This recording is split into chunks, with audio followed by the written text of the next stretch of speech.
Ako ste se pitali ima li na našim prostorima još uvijek fudbalskih bisera, onda je ovo pravi video za vas. Iznenadit ću vas kakvih sve potencijala ima na Balkanu. I pozdrav svima ljudi, dobrodošli na kanal Fudbalski Mikir. U današnjem videu ću da vam predstavim talente sa Balkana, pričat ćemo o talentima sa ovih naših prostora i samim tim ako vam se sviđaju ovakvi videi, bacite like i subscribe uz nama podrške i zavite me na Instagram fudbalski_Mikir i sada možemo da pređemo sa samom temom ovog videa. Prvi igrač kojeg imamo za danas jeste Vasilije Adžić. Kao što znate, Vasilije Adžić je osvojio za najboljeg igrača CFL lige, odnosno Crnogorske fudbalske lige, i samim tim to dovoljno govori koliko je Vasilije Adžić zapravo talenat sa Balkana. Moram da kažem da on je u Crnoj Gori napravio veoma zapažene rezultate, iako će mnogi reći da Crnogorska liga nije dovoljno konkurentna i nije onako zanimljiva i ne može da bude pravo mjerilo. Opet mislim da se Vasilije Adžić istakao kao veliki potencijal i da su to onako u Crnoj Gori zaista primijetili čelnici budućnosti i samog saveza, Fudbalskog saveza Crne Gore. Nastupe za budućnost Podgoricu imao je znači dosta nastupa i samim tim je ove sezone napravio pravu senzaciju, blizu je prelaska u Juventus. Veliko interesovanje javnosti i ostali klubovi su bili zainteresovani za ovog veznjaka. Ima samo 17 godina, znači 2006. godište, što je sasvim onako realno da ovako nešto može da se dogodi i jednostavno ispalo je zaista nemoguće za igrača kao što je Vasilije Adžić da napravi ovako veliki iskorak za našu ligu. Njegove prednosti su odlična kontrola lopte, solidan centar šut i pasovi, kvalitetan pregled igre, prednost šuta desnom nogom. Slabost je što mora raditi na toj lijevoj nozi, pošto se baš i najbolje ne snalazi sa njom, dok je potpuno drugi slučaj sa desnom sa kojom može dosta toga da postigne. Defanzivno mora više da radi, ali jednostavno sve se to može nadomjestiti ako je njegov potencijal zaista pravi onako i ako zaista želi da radi na svojoj karijeri. Odlično za njega je što umije da proigra napadače, sa desnom nogom može da šutne odakle želi, preciznost centar šuteva koji nisu baš oštri, ali opet moramo da kažemo da su centar šutevi za Adžića isto jedna od prednosti. Navodno će otići u Torino za 5 miliona, to jest u Juventus, i bit će na pozajmici u budućnosti do kraja sezone, kao što je on sam rekao u svojim izjavama da ne želi znači da ide iz budućnosti dok ne završi ovu sezonu i dok ne vidi šta mu je najbolje potez u karijeri. Iako se mnogi igrači koji su otišli u Juventus nisu snašli, tačnije odu na pozajmice, opet mislim da Adžić ima neku svoju viziju u karijeri da će da napravi prave poteze. Nadamo se da će izvući najbolje iz svega ovoga i da će onako postati veliki igrač za Crnu Goru i stvarno da napravi nešto što do sada rijetko ko je postigao. Drugi igrač kojeg imamo za danas jeste Kosta Nedeljković. Dobro vam je poznat iz Crvene Zvezde, tek 18 godina ima, tek je napunio, znači pozicija desnog beka. Veliki doprinos je donio Crvenoj Zvezdi u važnim utakmicama i veliko je osveženje za tim sa Rajkom Mitića, znači grafičarov proizvod za reprezentaciju Srbije je vrlo bitan jer znamo koliko reprezentacija Srbije se mučila sa desnim bekovima i nisu imali odgovarajuću opciju posljednjih nekoliko godina. Eto, možemo da kažemo da se sada pojavio Kosta Nedeljković koji ima veliki potencijal da zaigra za reprezentaciju Srbije. Iskustvo je stekao u Superligi Srbije i Ligi šampiona, za seniore i omladince je igrao. Moramo da kažemo da je igrao i protiv Manchester Citya i Young Boysa u tim bitnim utakmicama i samim tim tu je pokazao svetskoj sceni da ima velike potencijale. Spominje se transfer u Salzburg, a znamo koliko je Salzburgova škola onako stroga i napredna i koliko uvijek želi da ima najbolje igrače, što govori koliko zaista Nedeljković jeste veliki potencijal i talenat sa Balkana. Navodno bi tu moglo biti 7 do 8 miliona onako u igri da se Crvena Zvezda onako da kažemo domogne tog novca, ali vidjet ćemo kako će to da ispadne sve. Od prednosti onako bih istakao njegovu brzinu i izdržljivost, zna kako treba da pruži ubrzanje, jednostavno kod desnog beka je bitno da bude onako brz, okretan, agilan, da može da se snađe na malom i velikom prostoru i da zna onako kada treba da ubrza napad, kada treba da onako uspori, da polako traži rješenja. Kratka dodavanja, kretnja bez lopte je vrhunska, borbenost i agresivnost u defanzivi što se svakako poštuje za jednog našeg fudbalera. Kontrola lopte ga fino služi i moramo da kažemo da ima mnogo prostora da radi na toj lijevoj nozi i centar šutevima, ali o tom potom on je tek mlad igrač, 18 godina, i nadamo se da će preći u Salzburg i napraviti pravi potez u svojoj karijeri. Mislim da bi to bilo genijalno za njega, ali možda ne baš i za Crvenu Zvezdu. Vidjet ćemo kako će se dalje razvijati ta situacija. Treći igrač za danas je Noah Skoko.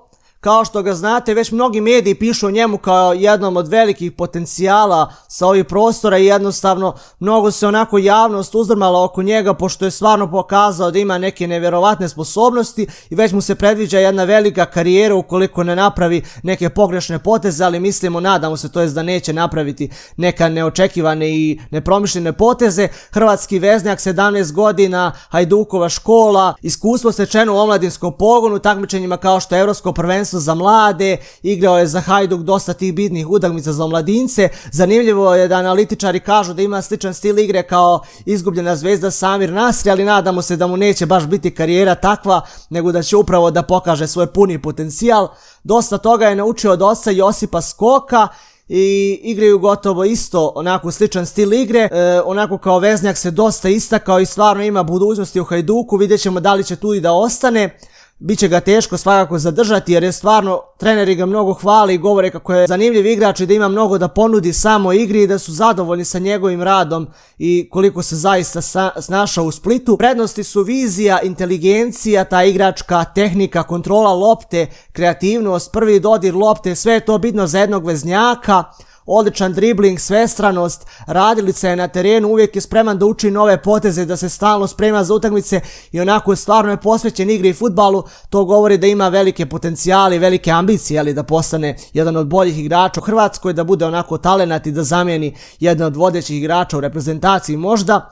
Ima problema u defanzivi, mora da poveća svoju izdržljivost i snagu, šudarske sposobnosti, fizički razvoj, da onako izgleda možda malo snažnije, da bude onako stvarno razvijeniji, da bi mogao da zaustavi te opasne ofanzivce koji stvarno će onako da mu se nameću kroz karijeru. I vazdušni dueli mu nisu baš velika prednost, ali sve to on se može nadomjestiti. On ima tek 17 godina i još uvijek uči i stalno napreduje kako govore njegovi treneri, tako da očekujem dosta od Noe Skoka. Možemo da pređemo na Adisa Jašića, on je naš četvrti talenat sa Balkana, odlučio je da nastupa za Bosnu pored Austrije, što govori njegovu odlučnost da bude dio reprezentacije Bosne i stvarno izgleda nevjerovatno da je posle svih omladinskih pogona u Austriji i u Wolfsbergeru zaigrao za Bosnu, to jest treba da zaigra, ima 20 godina i sada igra za seniore Wolfsbergera, mobilan igrač s obzirom da može igrati desnog i lijevog beka, a ni sredina terena mu nije strana. Jednostavno velika pomoć za Zmajeve je to što imaju sada igrača koji može da igra po tom krilu dok sada nisu to imali baš i sada će im to moći ponuditi Jašić. Mislim da je velika pomoć za Zmajeve brzinom i mladošću koju posjeduje i stvarno može da bude budućnost. Njegova karijera ide sve uzlaznom putanjom i ne vidimo kako bi nešto moglo da pođe po zlu, ali nikad se ne zna. Bekova sve više fali u modernom fudbalu, samim tim mislim da će biti mjesta za njega. Ove sezone za Wolfsberger je odigrao 15 utakmica i stvarno je zadovoljio austrijski tim i njihove čelnike. Očekuje se mogući transfer u bolju sredinu, može da prati primjer kao u slučaju Dedića u Salzburg ili nešto tako, ali očekujemo da Adis Jašić napravi neke bolje poteze u karijeri i da stvarno onako zadovolji svoje očekivanja i svakako da bude onako zadovoljavajući produkt škole Wolfsbergera i Bosne, jer je li sada igra i za reprezentaciju Bosne i stvarno može da postigne neke velike rezultate. Nadamo se da će Zmajevi da dostignu neki svoj uspon zajedno sa njim. I eto, posljednji peti talenat za danas je Viktor Đukanović, igrač koji je dostigao svoju slavu, da kažemo, u budućnosti i stvarno je pokazao koliko zaista može da bude materijal za svetski i evropski fudbal. Ima tek 19 godina, prešao iz budućnosti u Hammarby Švedske i već se onako dosta dobro snašao u toj sredini, igra lijevo krilo i stvarno je zadovoljio švedske tamo strance i stvarno je pokazao svijetu da može da igra na jednom vrhunskom nivou. Ove sezone je odigrao 25 mečeva i postigao je 11 golova, stvarno prelijepi golovi i možemo da kažemo da je stvarno onako opravdao očekivanja. Očekujemo dosta od njega i da će jednog dana stvarno onako da zaigra vrhunski u reprezentaciji. Probio se znači u budućnosti kao ozbiljan talenat, stvarno je onako se istakao time što je postao i najbolji igrač Crnogorske lige prošle sezone i samim tim je prešao u Hammarby, tamo se odlično uklopio u tim i pokazao da može da igra tu poziciju lijevog krila zadovoljavajuće.